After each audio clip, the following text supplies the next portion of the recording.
To me, the sound is a very important part of the picture. It's not just an assembly line thing where you sort of cut the picture and then you just dump the sound on later. It's much more thought out than that. The sound effects in Star Wars are really what gives these fantastic visuals credibility. And we just take for granted that these machines, these weapons, these aliens, enjoy your stay, these places are all real.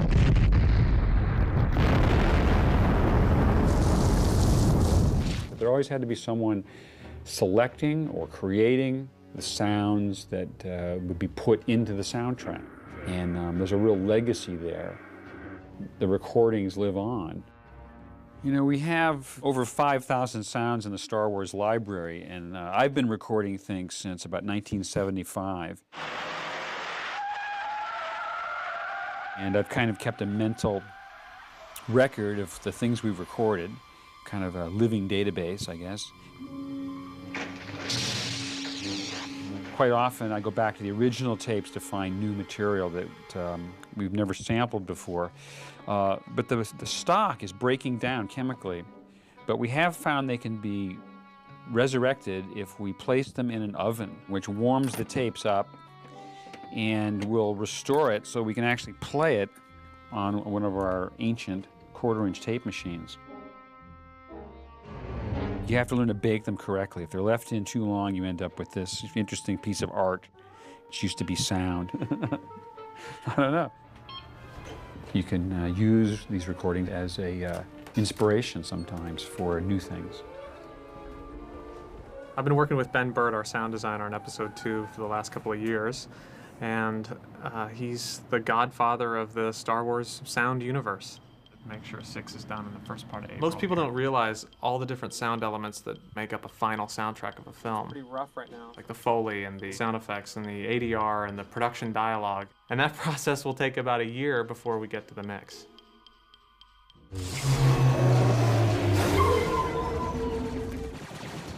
We're always on the alert for new sounds, and it's a 1942 gas air raid alert siren. It's disgusting. We collected a bunch of mechanical sirens, and that one was a real star. We took it and recorded it down in the parking garage so it really would echo. Now, we used this for the speeder's dive in the speeder chase. I love mechanical sounds, you know, things that are, especially old devices, things that aren't, you just can't find them anywhere. One of the sounds we gathered was the Vickers Vimy biplane, which Matt went out and recorded. The sound of that airplane ended up being used for the sound of the gunships that are in the Clone War at the end of the film. Some of the sound of that biplane was, I pitched it up and made it higher pitched sound out of it for the Geonosian fighters.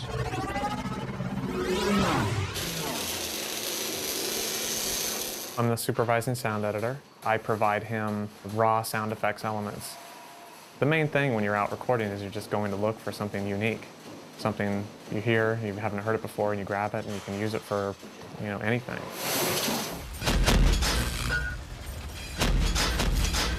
The droid factory sequence required practically every bit of machinery we've ever recorded. Machines that we recorded back as far as Empire Strikes Back, some metal stamping machines that were used. I found in the past that we've used almost every sound we've recorded by the end of the film.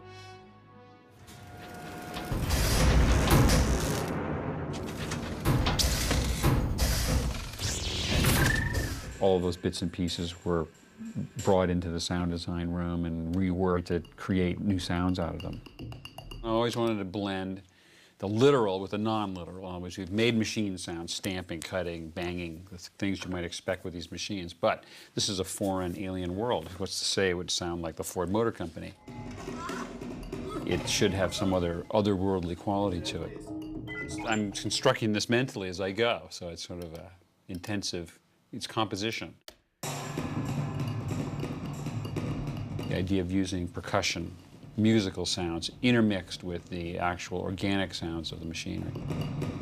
So it'll be a little bit of a surprise, have some kind of dramatic freshness to it, and to be just what the audience may expect going in. So we're just going to try it, and we can keep it separate, we can throw it away, we can use it.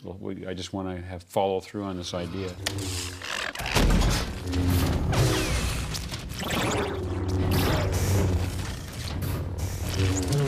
Anakin! How many times I told you? Stay away from power couplings!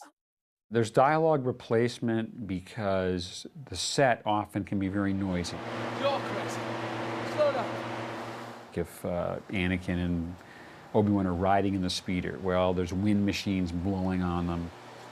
The track is just unusable.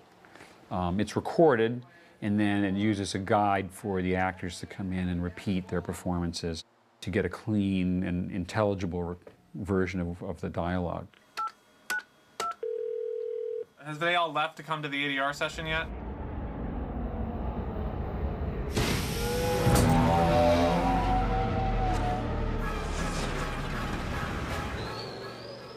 You call it Naboo, don't you? Naboo.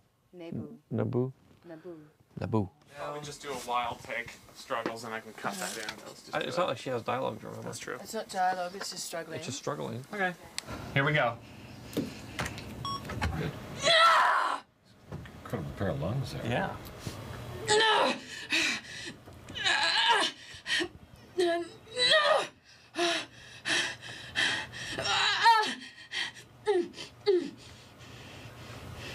Beautiful. That was good. Let's do one more for safety and. Yep, well, that was good. What sort of movie are we doing? Exactly. An action picture. Here we go for take two.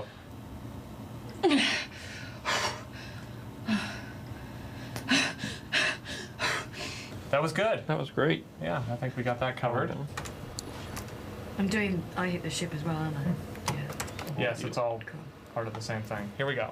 Take one. I hit the ship, but they used a decoy. Nailed the sync on that one. That was great sync. That was great, that too. Was great. All right. Is he happy? That was one's really happy. good. I'm very happy for that one. I want one more for safety, and I think we got it. Well, sorry. I'm sorry. I need one more. Okay. Sorry. I'm just, I'm trying to look out for something. You used to care. I still care. I hit the ship, but they used a decoy. See, now I got so much more to work with. Okay, that was great. I think I'm fine here. Made my night. Okay. You have the digital characters too, which you have to start from scratch. Take 3, buddy. The Padawan is right, and only those who have turned to the dark side can sense the possibilities of the future. On this film, we're going to record something like close to 900 lines of the dialogue. Meditate on that. I will.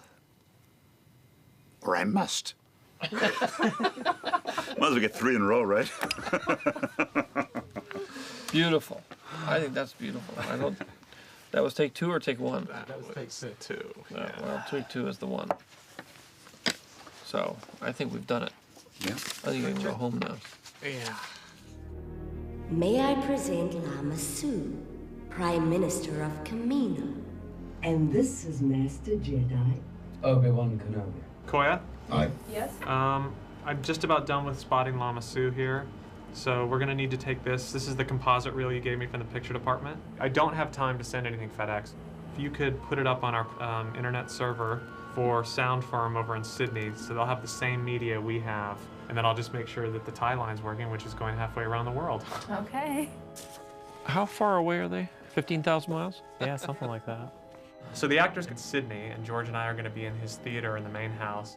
Long distance looping. Yeah. The audio is going via ISDN. It's being encoded on both ends to sound CD quality. And then the video is actually, I've got duplicate video on both sides, and I'm just sending control information to both. So I'm not actually sending video.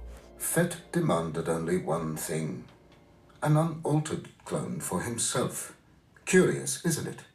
I have to hear it again. Yeah, I think you had it, you were just one beat too early. Fett demanded only one thing, an unaltered clone for himself. Curious, isn't it? That was really good for the whole thing. This is the best we've ever had it in terms of the setup and the quality, and the Yeah. ability to actually do it. And Yeah. this works amazingly well considering that they're in Australia and we're here.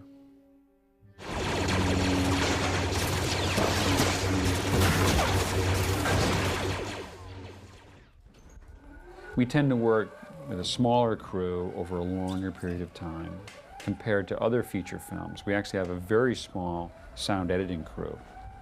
We really did this film with 2 principal sound effects editors. We have those elements of the metal, and then I'm going to add some dirt in.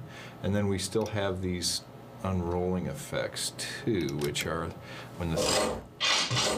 Bruce has been doing all the Genosium crowds and all the crashes and impacts and you know, that sort of thing. Terry's working on the lasers. I'm doing the creatures. Some poor person is going to have to do all the lightsabers. Right. Who is that person? Hiya, Terry. How are you? So what do we have today? Do I hear the arena? A little bit of it, sure. See how dense it is.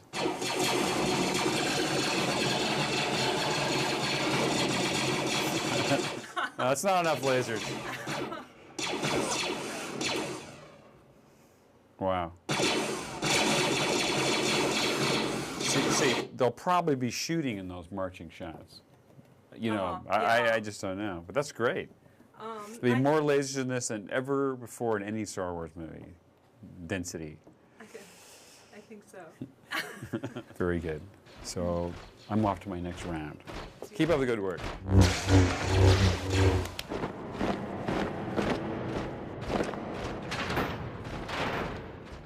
Foley are the sound effects that are really too specific to be found in a library. I got the dippity-doo and the chamois. You know, I'm going to bring this over. We'll spot the scenes with the Foley department, and they will go through like an old radio play and perform them like with props. And the Foley editors will then put that in exact sync with the picture, and we'll mix it down as part of the effects track. There was some really excellent Foley sounds done by Denny Thorpe and Jana Vance for the Cahoons crawling across the floor. Give it a go. Thank you.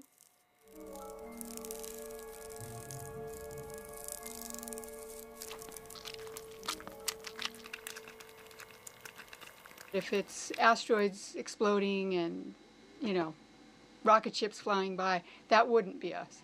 We carry the reels that have a lot of people that are moving and walking and doing stuff. It just gives an added level of realism to the scene, especially if you're dealing with digital characters that have no sound whatsoever.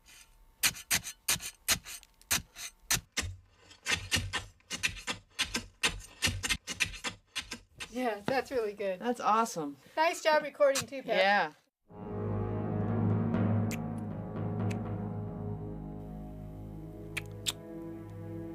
That one was not so good. Maybe let's make them like a little like parting, because there you can see that they're still together, and then they're going to come back together, and then we'll get another one. But we got to make it sound, you know, passionate.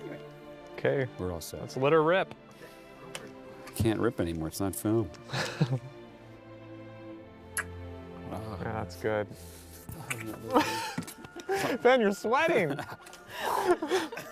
Is that an elbow kiss or a forearm kiss or? You have to kind of know what you're doing with your hand. Okay, I don't want to know. It was great. Yeah. Thanks, you guys. All right. Let's go to the next thing.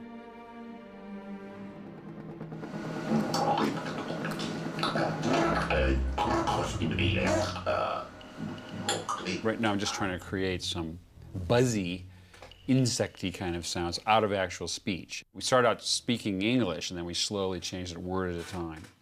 And then we started talking through the edge of a piece of paper, making a buzzy sound. I started cutting it up in little pieces and changing the speed, make it so it's too fast. You know, you could never say it this way live.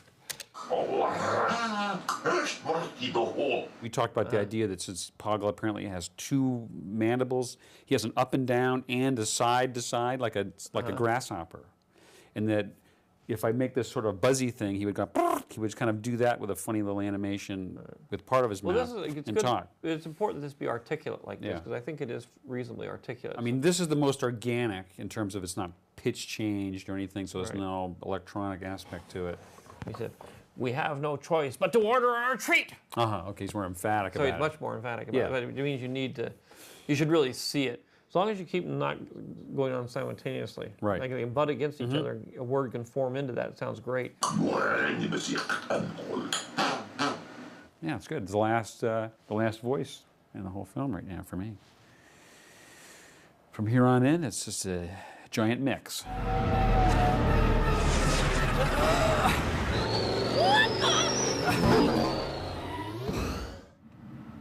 Can't believe we're here finally.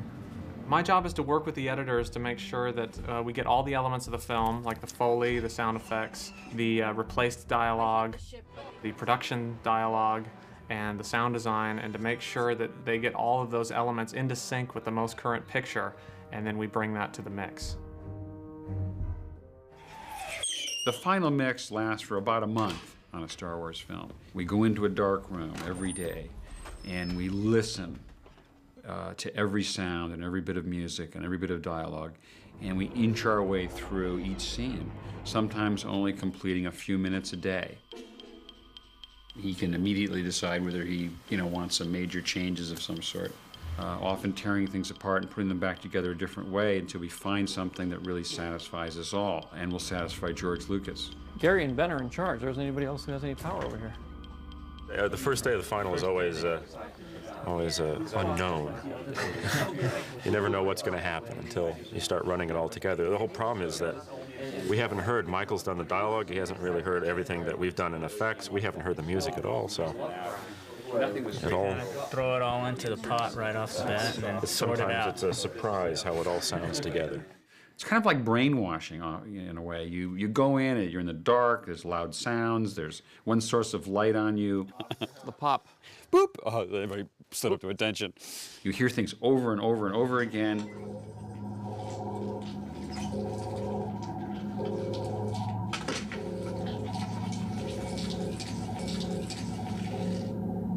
Yeah, be careful with their little squeaky sounds, their little chirpy chipmunk sounds.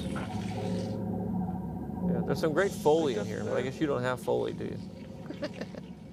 There's a little cutie stuff in there. I think it's too close to what R2 does, and it's also. I think that is R2. You're hearing the R2. It's R2 sleeping off screen. He's snoring. Well, and get rid of it. He's paid by the beat, George. Yeah, he jabbers. R2 was lost, and I hope he's not too disappointed. But it happens to all of us. We do things that get cut out of the movie. I've done a million things that are cut out of the movie, so. It would be nice if we could record for that guy that almost runs into Obi-Wan, not the two guys, but the first guy. Uh-huh. Maybe you should say, "What the?" It's a traditional line. It's in all the movies, and it would be a good place for it, I think.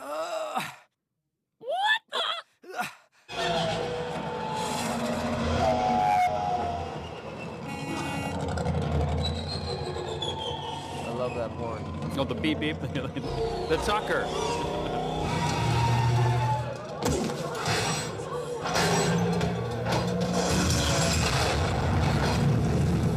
Well, now we got reel 1 done. Now what do we do? Can you put up reel 2, please? All right, well, good luck. Take 2 aspirin, call me in the morning. But minor details, they add up to things. They can add up to significant changes if you do enough of them. Coming right up here, it's like that and that. So I'm doing now is a welding, which is, I think, going to take a while. Yeah, I know. Well, I'm not rushing you. I'm just thinking checking ahead. in.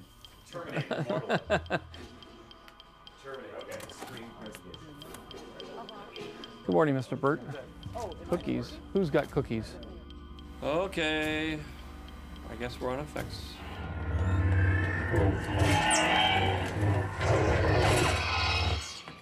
I think it needs to be more like chattering. Like crying.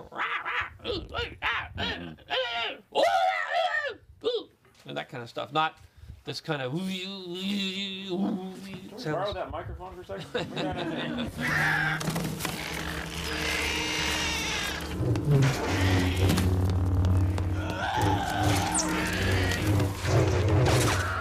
Wait till you hear the Droid Factory. There's a real collision of A cacophony of craziness? of movie styles coming together.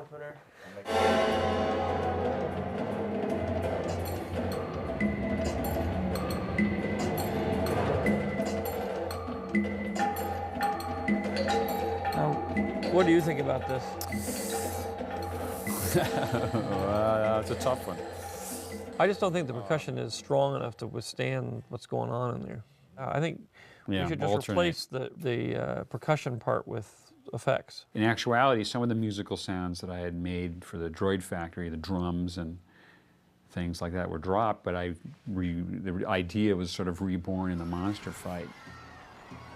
Rhythmic sounds that acted as a response to events on the floor of the arena. Horns, as if it was a sports, a wild sports crowd blowing horns and chanting. Kinds of things that we immediately associate with the emotions of a giant crowd in a stadium. It was a good trade, actually, because that's the nature of making these films, that you can always change something, and there's always you can revisit a scene and evaluate it one more time. It's an ongoing process that is really only brought to the end by the calendar. I don't know whether I should bring it up now, but I guess I should. Yeah. I had a rather, this is just an aside, which will probably cause you a lot of angst. But we're almost done, so I can't do this anymore. It's back in Palpatine's office. The little hologram comes on, and he says, "Good, we'll deal with this later. Send them in." Yeah.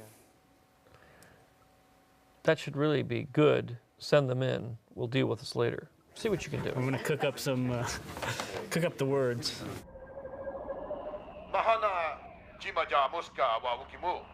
Good. Send them in. We will discuss this matter later.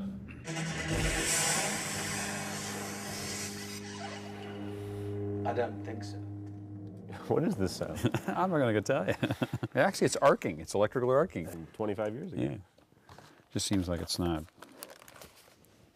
good enough. There's always a point toward the end during the final mix that I can actually sit down and address the absolute final details, and it adds what I would say the final accent to a moment in the film.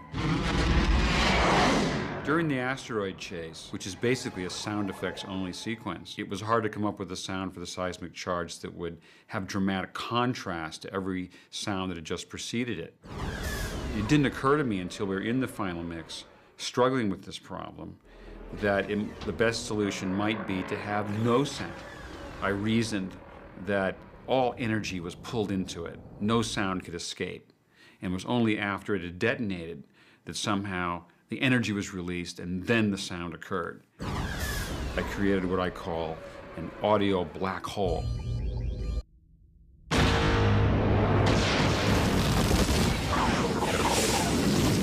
Certainly at this point, it's just going to be minor details that are changing. It will shape the reels all together as if it was final and then play it for him again, and he'll decide. Understand that it basically creates a vast amount of havoc at this end if you make changes after the mix. Yes, it's a little complicated. It's inevitable, George. You've done it every time. Yeah, it's you know, what would it be without a sync change in 7? We wouldn't feel right. Every filmmaker feels that as long as there's time, A couple of shots. there's something they can do to improve the movie. New animation or something? Well, no, we made some changes on the Monaco one, and they hadn't gotten into the deluxe one because they were trying to go so fast. But I said, no, go back and make it right before you make the printing masters. You know, there's a reason why we improve a shot. Right. And then it's just traditional to work until someone just takes it away from you. You know, films are not released, they escape.